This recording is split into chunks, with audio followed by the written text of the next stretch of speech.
पूजनीय संत समाज, सज्जनों और देवियों,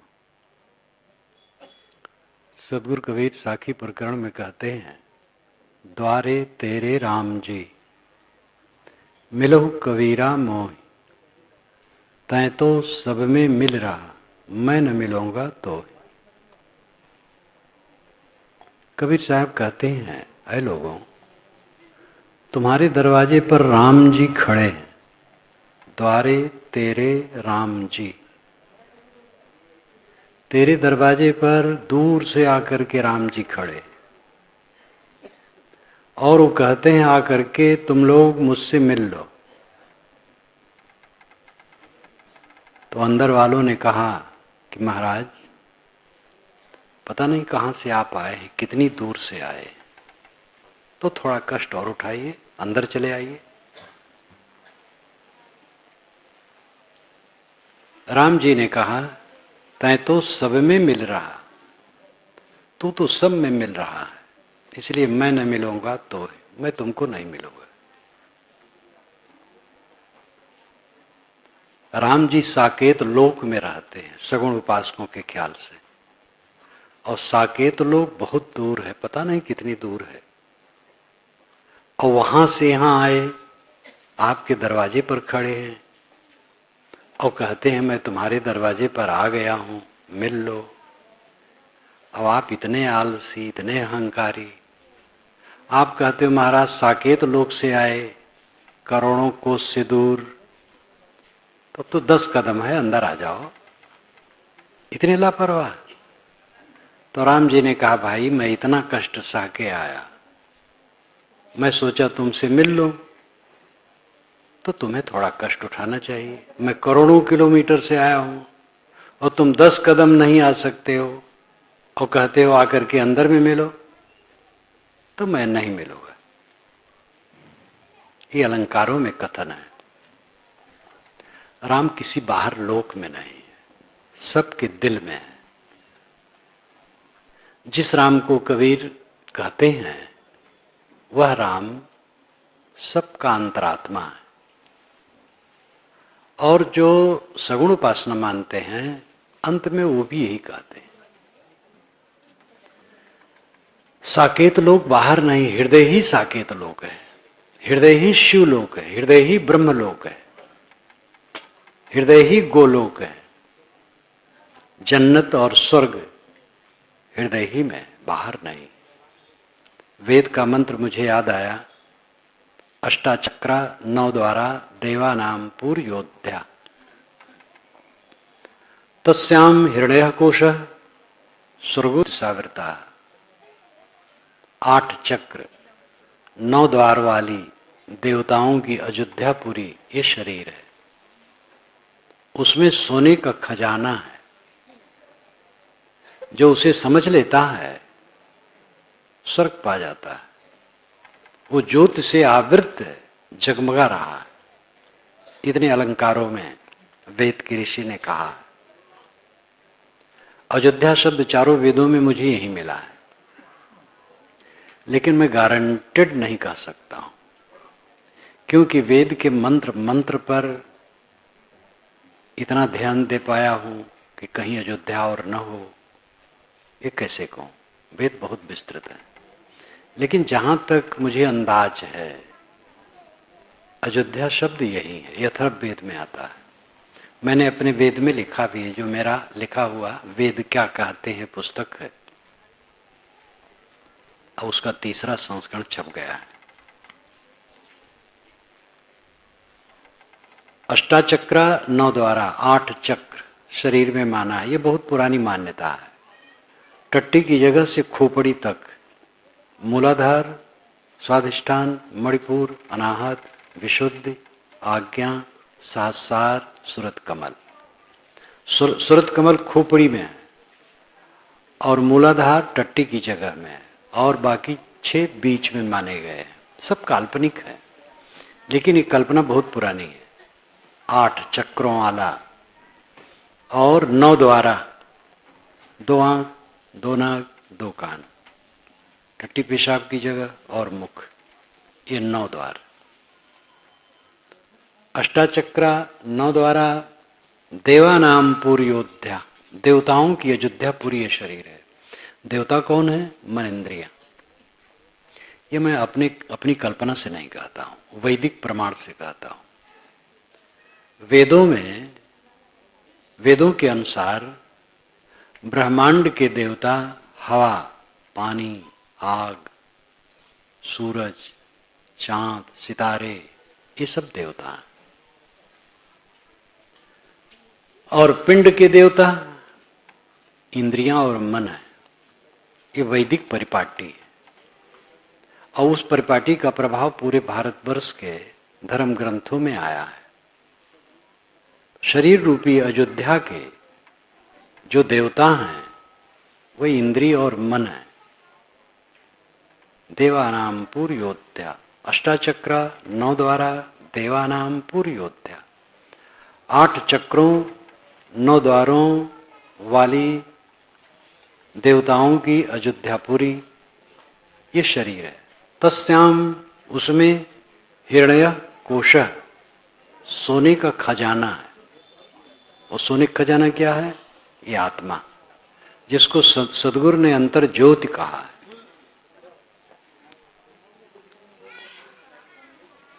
तस्याम हिरण्य कोश स्वर्गो ज्योतिषावृता, इसी में स्वर्ग है, वही स्वर्ग है जो ज्योति से आवृत है।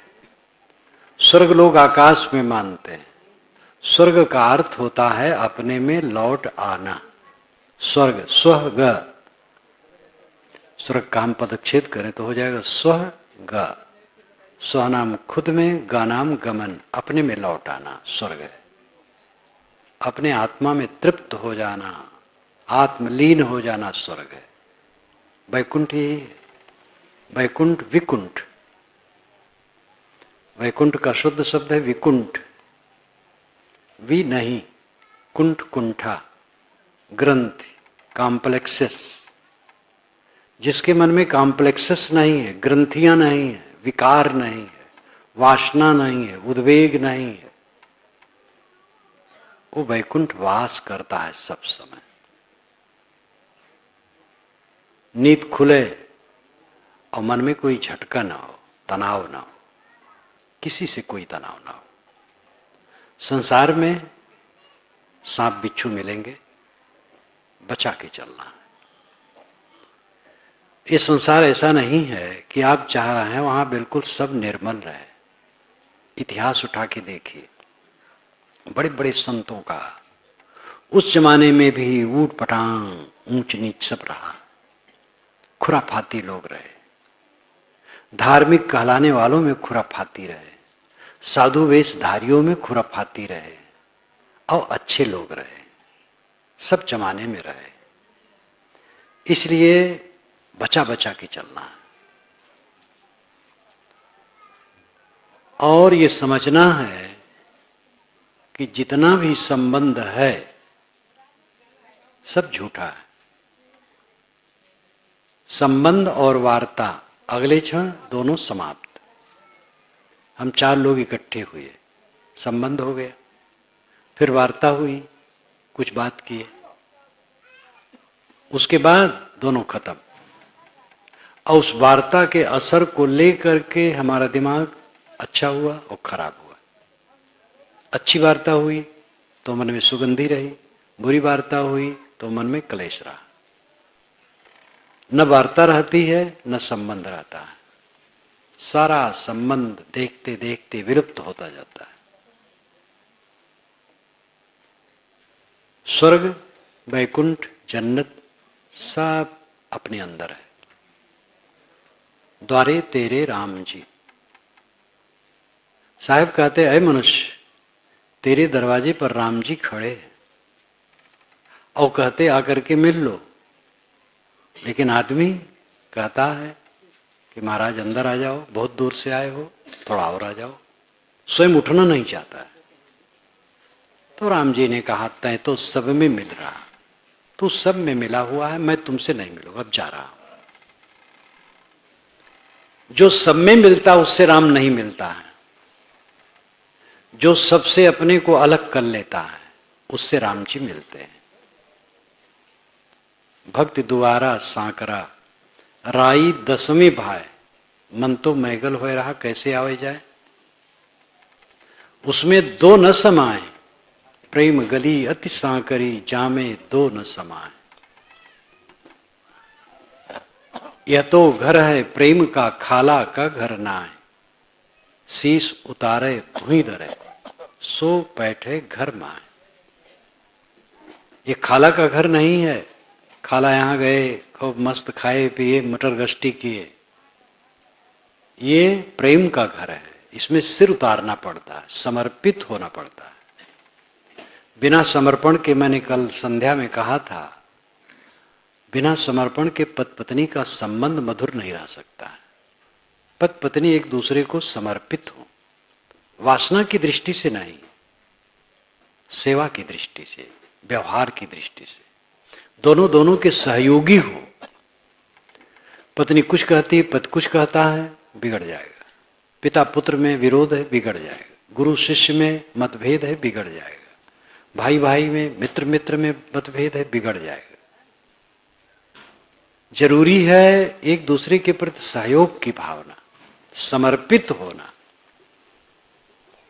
बिना समर्पण के एक दुकान नहीं चल सकती। पार्टनरशिप में हम दुकान करते हैं, कारखाने खोलते हैं, संबंध करते हैं, उसमें समर्पण की जरूरत होती है। अंतिम काम परमानंद की प्राप्ति, परम सुख की प्राप्ति, आत्यंतिक सुख की प्राप्ति, जिसमें दुख नाम की कोई चीज नहीं है, उसकी प्राप्ति तब होगी जब फिर दूसरे से न मिले, केवल राम से मिलने की इच्छा हो। तय तो सब में मिल रहा, मैं न मिलूंगा तो। रूपक में लगता है राम अलग है, जीव अलग है, राम आके खड़ा है और जीव अहंकार बस मिलना नहीं चाहता है। रूपक में ऐसे लगता है, इसलिए सारे लक्षण तटस्थ होते हैं। ये वेदांत की भाषा में आता है। तटस्थ का मतलब उदासीन, निष्पक्ष, ये शाब्दिक दृष्टि से। और वेदांत की पारिभाषिक भाषा के अनुसार इसका अर्थ होता है नकली लक्षण, आरोपित लक्षण, जो स्थिर लक्षण न हो, नकली लक्षण। वो तटस्थ लक्षण वेदांत की दृष्टि से कहा जाता है। ये तटस्थ शब्द के भिन्न दो अर्थ। सामान्य रूप में व्याकरण की दृष्टि से तटस्थ का अर्थ है उदासीन, न राग है न द्वेष है, तटस्थ है। तटस्थ का शाब्दिक अर्थ होता है तट के सामने स्थित, तट पर स्थित, तट के सामने नहीं, तट पर स्थित। नदी बह रही है और तट है, तट पर बैठा है। नदी को केवल देखता है, धारा देखता है, तट पर बैठा है, तटस्थ, तट पर अस्त स्थित। और इसका भावार्थ हुआ उदासीन। तट पर बैठा व्यक्ति नदी की तरंग मालाओं को देखता है, बहता नहीं, केवल देखता है। इसी प्रकार जो व्यवहार को देखता है, बहता नहीं, वो तटस्थ है। ये शाब्दिक अर्थ से मैंने कहा। और वेदांत का लाक्षणिक अर्थ है नकली रूप, परिवर्तित रूप, जो बिल्कुल करेक्ट ना हो, वो तटस्थ लक्षण है। जैसे तैत्तिरीय उपनिषद में आया है, मोदः दक्षिण पक्ष, प्रमोदः उत्तर पक्ष, आनंदात्मा ब्रह्म पुच्छम प्रतिष्ठा। दहना बायां पंख है, दहना मोद दायां पंख है, प्रमोद बायां पंख है, आनंद धड़ है, ब्रह्म पूंछ है। कबीर साहब ने फटकारा, सिर सींग कछो नहीं वाकी, पूंछ कहाँ गए पावे। उसमें सिर नहीं है, सींग नहीं है, पूंछ कहाँ से आ गई। साहब तो तटस्थ लक्षण नहीं कहते, सीधा कहते हैं। वेदांती कहेंगे भाई ये तो ब्रह्म का तटस्थ लक्षण है, नकली लक्षण है, असली नहीं। कबीर साहब नकली कहते नहीं, सीधे असली कहते हैं। लेकिन रूपकों का वर्णन वे भी करते हैं। और रूपक में रूपक शब्द के कोई अर्थ को करेगा, वैसे पकड़ के बैठ जाएगा तो सत्य नहीं समझ पाएगा। राम और आत्मा दो नहीं, राम आत्मा है, आत्मा राम है, और उसी को जीव कहते हैं, चेतन कहते हैं, रूह कहते हैं, सोल कहते हैं। यह शब्दों की भिन्नता है। राम आपके अंदर है, उससे मुलाकात इसलिए नहीं होती कि हम सबसे मिले। सबसे मिलना बंद करो तब राम से मिलना होगा। तो क्या व्यवहार में किसी से न मिले? एक बात मुझे याद आई जो मैं पहले कहना चाहता था। आप लोगों में से किसी को अमर्ष मुझसे नहीं होना चाहिए कि मेरा कुशल नहीं पूछे। जब मुझसे लोग मिलने जाते हैं तो इतनी भीड़ रहती है कि मैं सबसे कुशल कैसे पूछ सकता हूं। और कोई भावुक मन साहब तो हमसे कुशले नहीं पूछे, तो ये अमर्ष न कीजिएगा। आप यहां आए हैं, धन्यवाद है, आए हैं, कुशल मंगल है। मेरा भी कुशल है, आपका कुशल है। कुशल है मन का शांत रहना, स्थिर रहना, सुबस रहना। ये काम करो। राम और आत्मा एक बात है। राम से मुलाकात होगी जब सबसे न मिले। सबसे न मिलने का लाक्षणिक अर्थ है सब में आसक्त ना हो। किसमें आसक्त हो रहे हैं? क्या आपका है? क्या इस जीवन से सीख नहीं मिली है? बचपना आपका रहा, शिशुपना का तो याद नहीं, बचपना की तो याद है। मुझे तो बचपना की याद है। मैं गांव के पश्चिम, गांव में ही गली में ही, घर के पास गली में खड़ा था। क्या मेरी उम्र होगी आप इसी से अंदाज लीजिएगा, मुझे ख्याल नहीं है। आगे दिखाई देता था खेत, और खेत में कोई जैसे 18 वर्ष का युवक हो, वो अपने बाएं हाथ के तरफ चल रहा था। सीधे नहीं चल रहा था, बाएं हाथ के तरफ, और उसका मस्करापन रहा होगा। मैं भयभीत हो गया कि ये प्रेत होगा। प्रेत सुन रखा था लोगों से, तो मैं भगा। दिन की बात थी, और घर में घुस गया और माता से कहा, माता वो प्रेत चलता था और बाएं तरफ चलता था, ऐसे ऐसे चलता जा रहा था। तो माता हंसने लगी। अब क्या उम्र होगी? वो कहाँ रहा समय? जवानी आई, वो चली गई। अब तो हमारे शरीर को बूढ़ा कहना चाहिए, क्योंकि 74 चल रहा है, और ये भी नहीं रहेगा। आजकल में खत्म हो जाने वाला 8वां दशक चल रहा है। 8वां दशक जीवन का आखिर माना जाता है आजकल। और इतने दरमियान में कितने लोग मिले जिन माँ बाप ने इस शरीर को जन्माया वे नहीं है। जिन सगे संबंधियों मित्रों के बीच में रहे उनमें अधिकतम नहीं। जिस घर द्वार में जन्मे वो घर द्वार उस ढंग से नहीं, बदल गया। गलियां बदल गईं, स्थितियां बदल गईं। साधु मार्ग में आए, गुरु जी के दर्शन हुए, गुरु जी की शरण में हो गया। संत मिले, सदगुरु और संतों की कृपा से मेरा उद्धार हुआ। मैं उनका उपकार अनंत अनंत मानता हूं।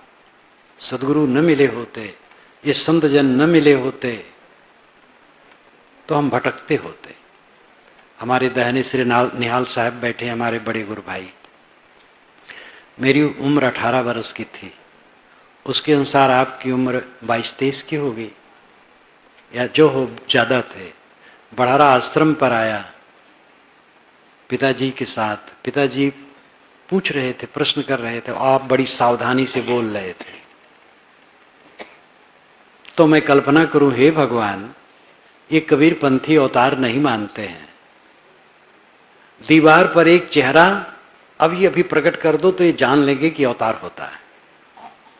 मैं मन में कल्पना करूं कि ये लोग अवतार नहीं मानते, और मैं खूब अवतार को मान रहा था और जप रहा था खूब। तो हे भगवान, एक अवतार दीवार में ऐसे दिखा दो तो ये कबीरपंथी लोग जान लेंगे। मैं तो बोल नहीं सका, पिताजी बोलते रहे, बातचीत करते रहे। जब चले तो मैंने कहा ये संत तो बड़े अच्छे लगते हैं लेकिन भगवान को नहीं मानते हैं। राम भगवान है, कृष्ण भगवान है, इनको नहीं मानते हैं। तो उन्होंने कहा ये जो मानते हैं असली भगवान मानते हैं। हमने कहा अच्छा, तो द्वैत अद्वैत विशिष्टाद्वैत का है तो मैं उतना समझ नहीं पाऊं। वो सब कुछ नहीं रहा। हमारे गुरुजी का शरीर छूटे काफी दिन हो गए, करीब 8 हो रहे। हमारे गुरु भाइयों में केवल 2 गुरु भाई बचे हैं। सौभाग्य से दोनों दर्शन दिए। एक बैठे हैं श्री निहाल साहब, एक श्री विमल साहब। बस 2 गुरु भाई बचे हैं पुराने, और कोई नहीं। यहां आए 30वां वर्ष हो रहा है। यहां भी कितने आए और गए, कितने भक्तों में घूमता हूं, घरों में जाता हूं, मेरा निवास होता है, कमरा होता है, वहां की वस्तुएं होती हैं, गलियां होती हैं, सड़कें होती हैं, सब खो जाती हैं। जागृत अवस्था में स्वप्न नहीं रहता है, स्वप्न में जागृत नहीं रहती, सुसुप्त में दोनों नहीं रहते। मैं रहता हूं सब समय।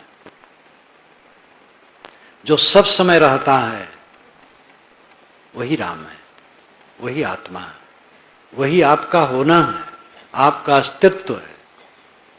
उसमें रहें, और उसमें तब रहेंगे जो मिलने वाली चीजें हैं इनमें अनुराग न करें, इनमें मोह न करें, इनमें शुद्ध बर्ताव करें। बाहर मन फंसाएंगे, भीतर में प्रवेश नहीं हो पाएगा। पक्का समझ लो, मन हमारा जितना बाहर फंसा रहेगा भीतर प्रविष्ट हो नहीं सकता। बाहर का मोह भीतर प्रविष्ट होने में भयंकर बैरियर है। आपने मोह करके आज तक क्या पाया? हमने क्या पाया? हम और आप सब दुख पाए। दुनिया दुखों से भरी है, सारी चीजें बदलने वाली हैं।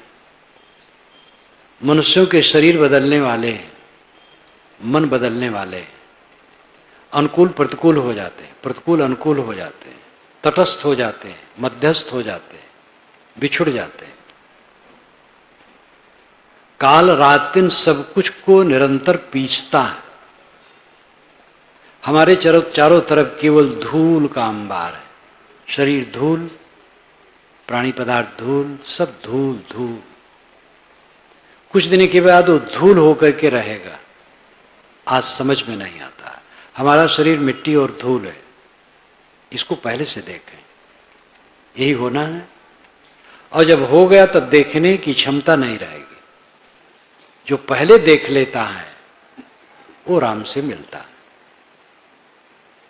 जो बाहर उदास हो जाता है उसके अंदर में ज्योत जगती है।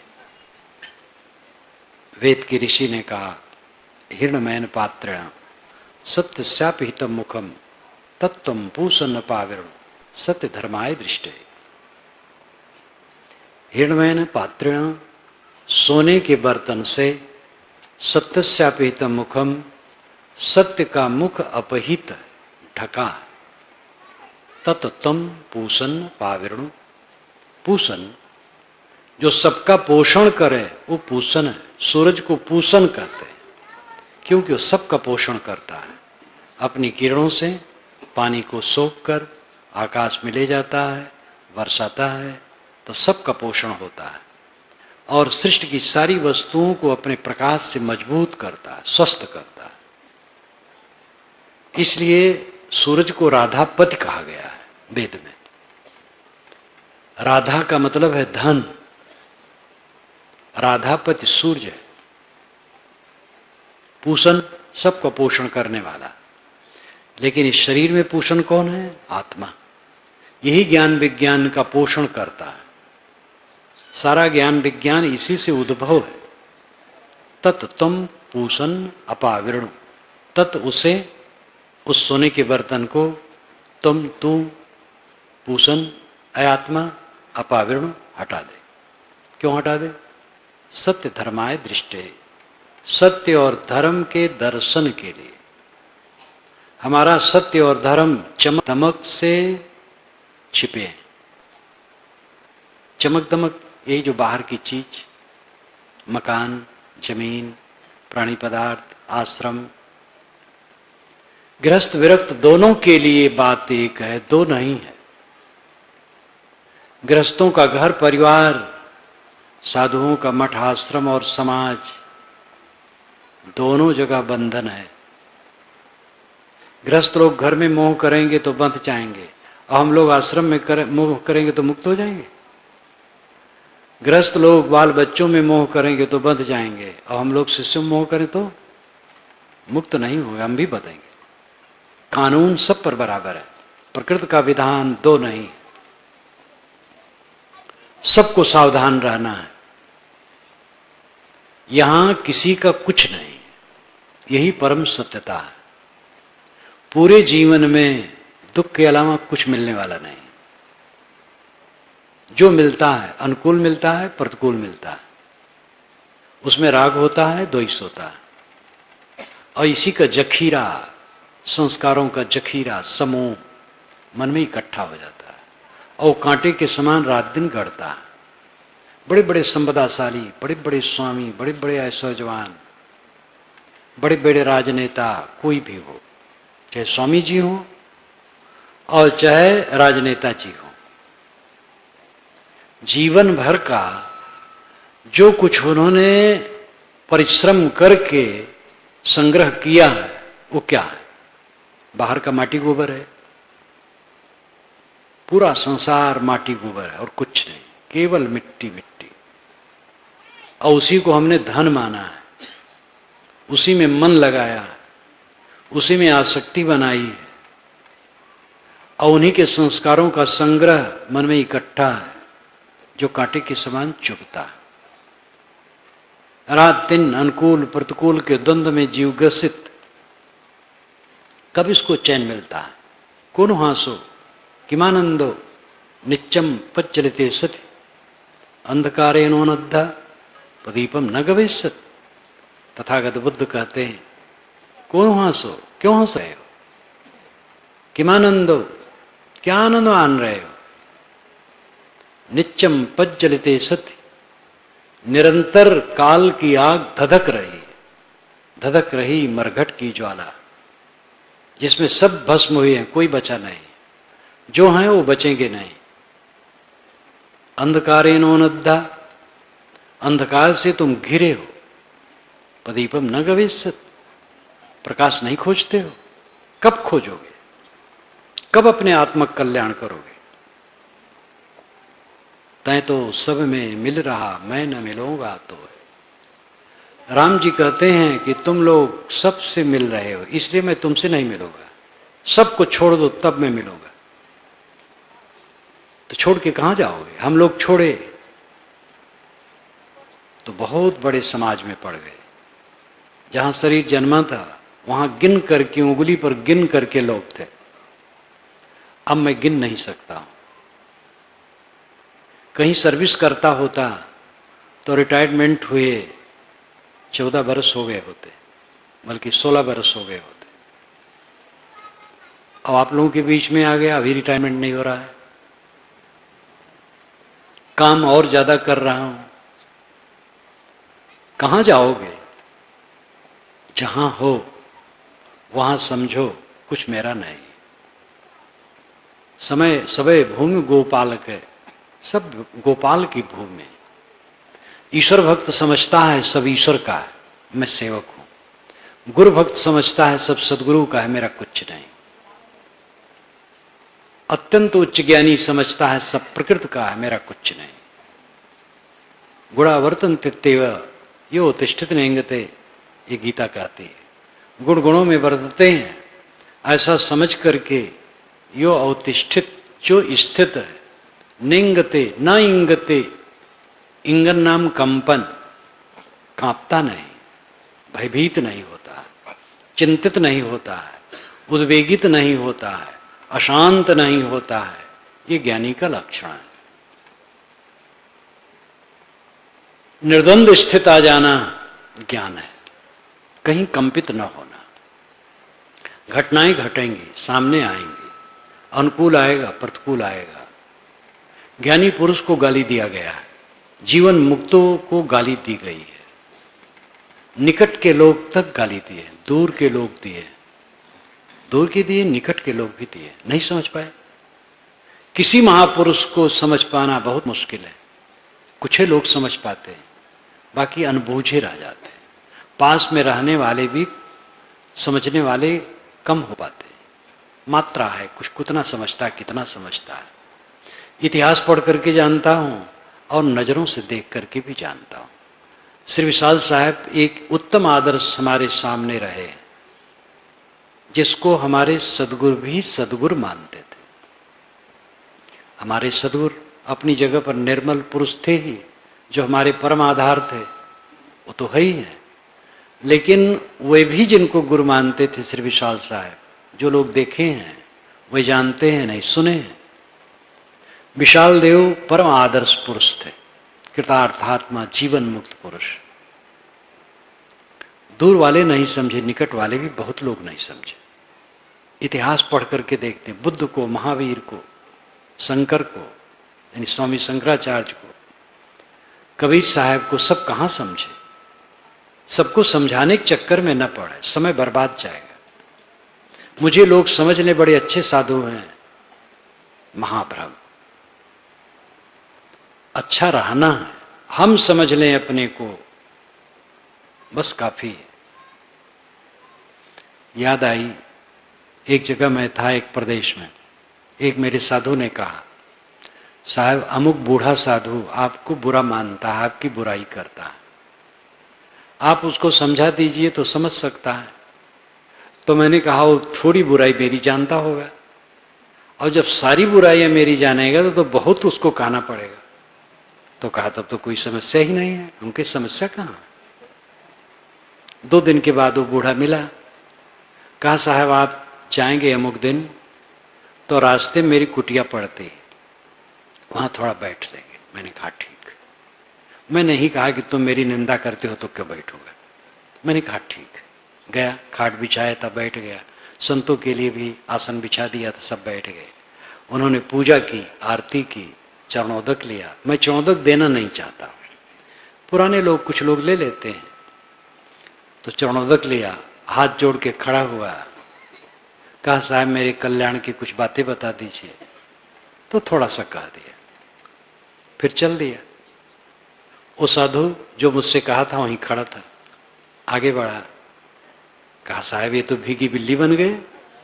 मैंने कहा, ऐसा ना कहो, उनका विचार, उन्होंने मेरी बुराई की होगी और यहां पूजा कर ली, उनका विचार है, उसमें हमें कुछ हानि लाभ नहीं। आप सबको समझा करके तब रानी में रहना चाहते हैं कि आप अच्छे हैं। कोई समझा पाया है? दुनिया में एक व्यक्ति नहीं समझा पाया। गोस्वामी जी का एक दोहा है, अबजस जोग की जानकी, मणि चोरी का कान, तुलसी लोक रिझाई वो, करस कातबो नान। क्या जानकी जी अबजस के योग थी? और क्या श्री कृष्ण महाराज ने मणि की चोरी की थी? दोनों बातें गलत है। तुलसी लोक रिझाई वो, करस कातबो नान। गोस्वामी जी कहते हैं दुनिया को खुश करना वैसे है जैसे करस कातबो नान। करस नाम खींच करके, नान नाम पतला। कोई खींच करके तकली चलावे और सूत काते जल्दी जल्दी, तो महीन सूत नहीं बनेगा। महीन सूत के लिए बहुत धीरज रखना पड़ेगा। बहुत बढ़िया रुई होती है और बाएं हाथ से उसको संभाला भी जाता है, सूत को बीच बीच में, और काता जाता है। और इस प्रकार धीरे धीरे महीन सूत बनता है। तेज काते और महीन सूत काते, ये असंभव है। तैसे सब लोगों को अपने विषय में बता दे कि हम अच्छे हैं, ये असंभव है। महाराज राम की निंदा पूरी अयोध्या में हो रही थी। धोबी ने ताना मारा, धोबी की पत्नी रूठ करके चली तो कहा जाओ, हम राम नहीं है कि सीता लंका में रही 22 महीने और फिर ले आए, मैं नहीं रखूंगा। तो किसी से सुने गुप्तचर से राम तो उदास हो गए। ये वाल्मीकि रामायण में कहीं नहीं, ये तो छोटे काव्य में पीछे कहा गया है। वाल्मीकि रामायण की हकीकत है, चाहे वो उस ढंग से लिखा गया हो कि वास्तविकता जचे और चाहे घटना हो, लेकिन हृदय द्रावक है। भोजन करके राम जी बैठे थे, शाम का रात में टाइम था, रात का टाइम था। उनके कुछ मित्र थे जो तनख्वाह शुदा थे, उनको तनख्वाह मिलती थी लेकिन मित्र का दर्जा रहता था। वह हंसी विनोद करके उनको खुश करते थे, क्योंकि राजा दिन भर राजकाज में व्यस्त रहता है और उसका दिमाग अशांत रहता है। तो शाम को कुछ हंसी विनोद करके उसके दिल को बहलाने वाला होता था राजों के पास। वे सब मित्र थे, वो उनसे पूछने लगे, राम जी, ऋषियों के आश्रम में, चौराहों पर, अयोध्या की गलियों में, दुकानों पर, जगह जगह मेरे लिए क्या चर्चा है? मेरी पत्नी के लिए, माताओं के लिए, राजकाज के लिए क्या चर्चा है? मित्रों ने कहा, सब चर्चा बढ़िया है, एक चर्चा खराब है, वो हर जगह खराब है, कि सीता जी लंका में इतने दिन रही रावण के घर, राम ने फिर पत्नी बना लिया, हम लोगों की दशा क्या होगी? हम लोग भी स्त्रियां कहीं भी रहें फिर पत्नी बनाना पड़ेगा। इतना सुन करके राम जी को जैसे सांप छू जाए, और उन्होंने तुरंत कहा, सब जाओ, सबको भेज दिया। शत्रुघ्न, भरत, लक्ष्मण तीनों को बुलाया, कहा, देखो मैं कुछ कहने जा रहा हूं, तुम लोग इसमें प्रश्न नहीं कर सकते हो। सुबह लक्ष्मण सुमंत को ले लो, रथ ले लो। सीता कहती थी कि ऋषियों के आश्रम में एक रात घूमने की इच्छा है और ऋषि पत्नियों को कुछ दान करने की इच्छा है, तो तुम ले जाओ, कह दो कि वही घुमाने ले जा रहे हैं। गंगा पार वाल्मीकि का आश्रम जिस वन में है वहां ले जाके बैठा देना और छोड़ देना, और कह देना कि अपवाद के डर से राम ने तुम्हें सदा के लिए त्याग दिया। इसमें कोई उत्तर नहीं देता है, और जो घटना घटी बड़ी द्रावक है, वो सब कहने का अवसर भी नहीं। मैंने रामायण रहस्य में लिखा है, निष्कासन उचित है अनुचित है इस पर अब यहां विवरण देने की जरूरत नहीं। बात तो यह है कि अयोध्या के लोग राम सीता को नहीं समझ सके। आपके गांव में, आपके शहर में, आपके मोहल्ले में आपको कोई नहीं समझ सकता हो, आपको अमर्ष क्यों करना चाहिए? राम को अयोध्या वाले नहीं समझ सके, सीता को अयोध्या वाले नहीं समझ सके, इसलिए सीता भक्त, मैंने सुना है कि सीता भक्त अयोध्या और राम ये दो शब्द नहीं कहते। सीता भक्त का एक संप्रदाय होता है, मैंने देखा नहीं, सुना है। उनके सामने कभी कोई अयोध्या कह दे नाखुश हो जाते हैं, मत लो नाम, जहां के लोगों ने हमारी माता को निकलवा दिया। राम कोई कहे तुरंत नाखुश हो जाते हैं, मत यार नाम कहो, हमारी माता को निकाल दिया। अयोध्या के लोग राम और सीता को नहीं समझ सके। अब तो संतोष करना चाहिए। अगर आसपास वाले हमें न समझ सकें तो क्यों चिंता, क्यों दुख? अपने को समझो। कबीर सीरीले में बहुत चोटदार बात आई है। जब राजा आया है मिलने और फकीर, खड़े खड़े बात हुई है। फकीर ने कहा कि हमारे दिमाग को रोशन कीजिए, कोई ज्ञान की बात बताइए। तो उन्होंने कहा, मालिक को आप जानते हैं? तो कहा, मुमकिन है। आपको मालिक जानता है? बेशक। तो कोई आपको जाने या न जाने, राष्ट्रपति, प्रधानमंत्री, चपरासी, सबके लिए 24 घंटे उनका विभाजन करना आपका काम है, किसमें लगाएंगे? पंडित जवाहरलाल नेहरू प्रधानमंत्री थे, लेकिन वे भी व्यायाम करने के लिए समय निकालते थे। समय सबके पास है, समय निकालें, रोज 1 बार 2 बार बैठें, अलग ज्ञान के ग्रंथ को पढ़ें, मनन चिंतन करें, मैं कौन हूं, जगत क्या है, मेरा संबंध कितना इससे है, कब तक है, इस पर सोचें। रोज रोज अंत का दिन आ रहा है, ज्यों कोरी रेजा बुने, नीरा आवे छोर, ऐसा लेखा काल का, दौड़ सके तो दौड़। ज्यों कोरी रेजा बिने, कोरी हिंदू जुलाहे को कहते हैं, जुलाहे मुसलमान को कहते हैं। मुसलमान जुलाहा, मुसलमान बुनकर जुलाहा, हिंदू बुनकर कोरी। जो कोरी रेजा बुने, जैसे जुलाहा थान बुनता, रेजा नाम थान, थान कई गज का होता है और उसका ताना रहता है, लिपटा रहता है आगे डंडा में, और बाना दोनों तरफ से एक एक सूत वो डालता है। एक एक सूत पढ़ते पढ़ते 30-30, 40-40 गज का थान बुन जाता है। जो कोरी रेजा बुने, नीरा आवे छोर, धीरे धीरे छोर निकट आता जाता है। ऐसा लेखा काल का, दौड़ सके तो दौड़। काल का हिसाब ऐसे है, दौड़ना हो तो दौड़ लो, काम करना हो तो कर लो। मौत सबके निकट है, एक दिन मौत सब कुछ छीन लेगी और किसी का कुछ नहीं रहेगा। रामायण की वो कहानी मुझे बड़ी जोरदार लगती है। लक्ष्मण को बाण लगा, वो मूर्छित हो गए।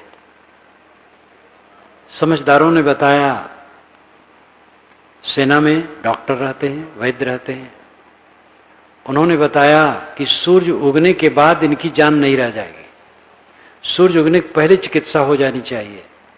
और इसका एकमात्र साधन सुखेण वैद्य के पास है, जो रावण का वैद्य। हनुमान जी उड़े आकाश में और सुखेण वैद्य के दरवाजे पर उतरे। रात का समय था, मसाल जला करके दवाई कूट रहा था बरामदे में। ये पहुंचे, बताए। उसने कहा, भाई ये कैसे हो सकता है, दुश्मन के दल में दुश्मन के भाई की चिकित्सा करने में जाऊं, ये कैसे हो सकता है। हनुमान जी कोई ऐसे वैसे नहीं थे, विद्वान थे। उन्होंने कहा, वैद्य के लिए हित और दुश्मन कोई नहीं होता है, वैद्य सबका होता है। सुखेड़ ने कहा, आपका तर्क ठीक है, नीति के अनुसार है, लेकिन जिस तरह युद्ध आमने सामने है, ऐसी अवस्था में दुश्मन के दल में चिकित्सा करने जाना असंभव है। तो कहीं नहीं जाएंगे तो हम जबरदस्ती ले चलेंगे। कहीं कैसे ले चलोगे, कहीं देख लो, कहीं कैसे ले चलोगे। उस हनुमान जी बरामदे से कूदे नीचे और नींव में हाथ डाले और पूरा मकान चरचरा के उखाड़ लिए। उसने कहा हाँ, वो करते रह गए, लेके उड़ गए। और बेचारे हाँ हाँ करके कूदे तो गिर के मर जाए, तो फंस गए। ये काव्य है, ऐसा होता नहीं। लेकिन मौत इसी ढंग से आएगी, आएगी, कहेगी चलो। आप कहेंगे अभी कुछ काम बाकी है, वो कहेगा नहीं। आप कहेंगे भाई नोटिस देते, काम कर लेता। वो कहेगी मैंने कई नोटिसें दी हैं, बाल पकने लगे हैं, दांत उखड़ने लगे हैं, चाम में सिकन आई है, कई नोटिसें मैंने दी, अब वारंट है। और मौत ले चलेगी, आप हाँ हाँ करते रह जाएंगे। अब उस दिन कुछ करते धरते नहीं बनेगा। इसलिए पहले का साहब कहते हैं, तब चेती हो जब तजी हो प्राणा, भयान तब मन पछताना। तब चेतोगे जब प्राण छोड़ोगे, तब तो मूढ़ बन जाओगे और पश्चाताप होगा और मर जाओगे। जगने की जरूरत है। समय जितना बाकी है साधना में लगाओ। गृहस्थ विरक्त सब, राम रहस्य साहब ने गृहस्थ विरक्त सबके लिए कहा है। दोनों को बंधन बताया है, दोनों के लिए बताया है शुद्ध पारखी संत, दोनों के कल्याणदाता हैं, गृहस्थ विरक्त दोनों के। हम लोग घर छोड़ करके कपड़ा पहन लिए तो इससे साधु नहीं हो। ये कपड़ा साधु का वेश है, साधुता का लक्षण साधुता नहीं है। ये हम लोगों का कपड़ा साधु का लक्षण नहीं है, साधु कपड़ा है। साधु का लक्षण है क्षमा, गम, संतोष, धीरज, शील, विचार, निज दोष दर्शन, परदोष दर्शन न करना, वैराग ज्ञान भक्ति में रमना, आत्मा में रमना, ये साधुता का लक्षण है। वेश बनाने में कुछ देर नहीं लगती है। साधु वेशधारी हो, गृहस्थ हो, दोनों का बंधन वैसे ही है। दोनों को अपना बंधन काटना है। इसी जीवन में रहते रहते चित्त विश्राम पा जाए, चित्त में उद्वेग न हो, अशांति न हो, पीड़ा न हो। ऊंच नीच स्थितियां आए, सबको धीरज से सह ले, उसमें व्याकुल न हो, उद्वेगित न हो, शांति बनाए रखे और सबकी क्षणभंगुरता निरंतर देखे। उदय और व्यय, तथागत बुद्ध की भाषा में उदय और व्यय। जो उदय होता है उसका व्यय होता है। उदय होना, निर्मित होना, व्यय होना, नष्ट होना। नित उत्पत्ति नित प्रलय हुई। साहब ने कहा उत्पत्ति प्रलय देव दिखाई, करहु राज सुख बिल सो जाई। आओ मेरे पास, मैं तुम्हें उत्पत्ति प्रलय दिखा दूं, फिर तो राज्य करो, सुख भोगो। उत्पत्ति प्रलय को जो देखता है वो दुनिया में मोह नहीं करता। सब कुछ बनता है, बिगड़ता है, यही स्वभाव है। क्षण क्षण बनता बिगड़ता है। शरीर में कण मिलते हैं और निकल जाते हैं, हम देख नहीं पाते हैं। रासायनिक दृष्टि हमारे पास होती तो हम देखते कि ये सामने का खंभा कांप रहा है, इसमें हजारों कण मिल रहे हैं और हट रहे हैं। हर पदार्थ के कंपन को हम देख पाते। सब कुछ धूल माटी। अपना नाम का पदार्थ तो कहीं कुछ दिखाई ही नहीं देता है। अपना तो स्वयं आत्मा है, स्वसत्ता है, शुद्ध चेतन तत्व जो आपका अस्तित्व है, वही राम है। और उसमें विश्राम तब मिलेगा जब सबसे न मिलेंगे, किसी से न मिलेंगे। यानी किसी में मोह नहीं करेंगे, केवल सेवा करना। लेना देना पड़ता है, व्यवहार करना पड़ता है। मेरे शरीर की रक्षा अनेकों के द्वारा होती है। मेरे आध्यात्मिक और व्यवहारिक दोनों क्षेत्रों की उन्नतियों में हजारों हजारों लाखों लाखों हाथ हैं। इसलिए हमें भी कुछ सेवा करना चाहिए। दूसरे द्वारा हम उपकृत हैं, इसलिए हमें भी सेवा करना चाहिए। सेवा कर्तव्य है, मोह नहीं, आसक्ति नहीं, कहीं गांठ बांधना नहीं। कोई मुझे बुरा कह दिया उसकी समझ है, कोई भला कह दिया उसकी समझ है। हाँ, ज्यादा खुराफात है तो वहां से हट के रहा जाता है। कांटा है तो पैर वहां न रखे, अलग से चला जाए। आग है, कीचड़ है, गड्ढा है, संभाल के चले। लेकिन वैर कहीं नहीं, मोह कहीं नहीं। अपने मन को जो रागत द्वेष से निकाल लेता है वो राम से मिलता है। जैसी कहे करे पुनि तैसी राग द्वेष निर्वारे, तामे घटे बढ़े रतियो नहीं, ये भी आप संवारे। साहब कहते जैसे कहे वैसे करे। और वैसे करने के लिए जरूरी क्या है? राग द्वेष निर्वारे। मन में जो राग बनता और द्वेष बनता वो बनने न पाए। बन गया है तो काट दो, बनने न पाए। चित्त को एकदम न्यूट्रल रखो, साफ, निष्पक्ष। निष्पक्ष और निर्मल मन में आत्माराम का रमण होता है। निष्पक्ष निर्मल होने मतलब बेवकूफ बनना नहीं, संग कुसंग का ध्यान न करना, कुसंग का भी सेवन करना, गलत लोगों के भी पास बैठना, ये तो भोलापन है। संग कुसंग सदैव ध्यान देना होगा, कुसंग से दूर, शुद्ध संग का सेवन, ग्राह्य त्याज्य को समझना चाहिए। क्या ग्रहण करने योग्य, क्या त्यागने योग्य। मनुष्यों का संबंध, पदार्थों का संबंध, चीजों का संबंध, क्या लेना चाहिए क्या नहीं लेना चाहिए, विवेक होना चाहिए। विवेक के साथ चित्त अपने आप निर्मल होगा। निर्मल चित्त में राम की स्थिति होती है। राम अंतरात्मा है, मेरा अपना चेतन स्वरूप है। रमन्ते योगिनो यस्मिन् नित्य रामा, रमन्ते योगिनः यस्मिन् इति रामा। योगी जिसमें रमण करता है वो राम है। योगी कहाँ रमण करता है? आत्मा में। योग का अर्थ ही वियोग है। पतंजलि मुनि रुक्ति काव्य पूर्वायसौ पुंस प्रकृत वियोग योग उत्तते जजा। ये राजा भोज कहते हैं।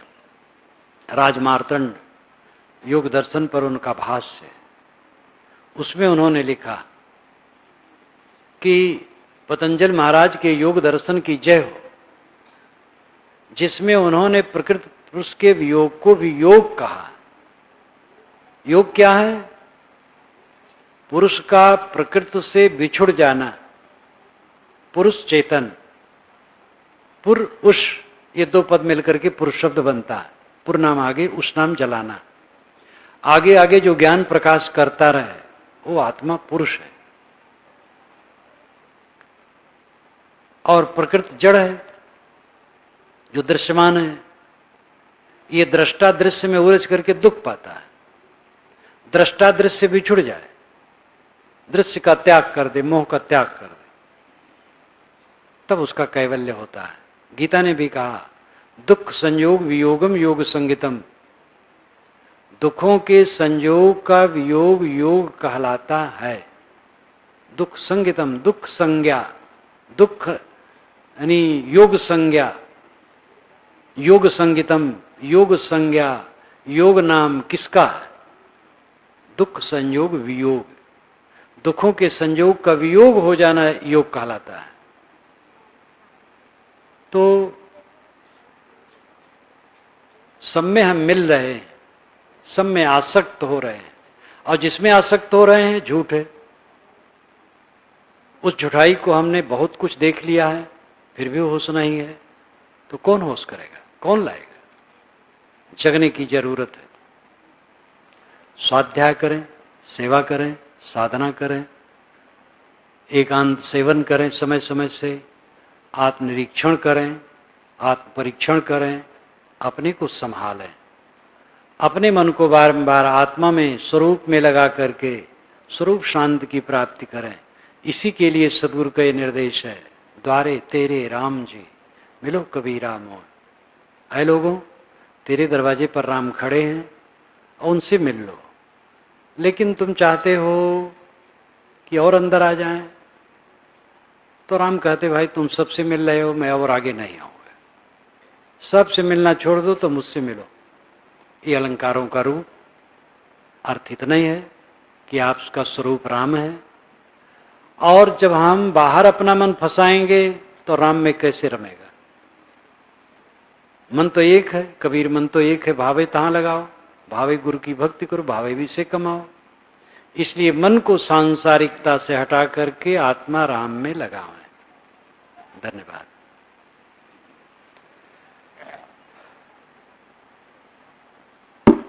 बोलिए सद्गुरुदेव की जय। माइक हटाओ।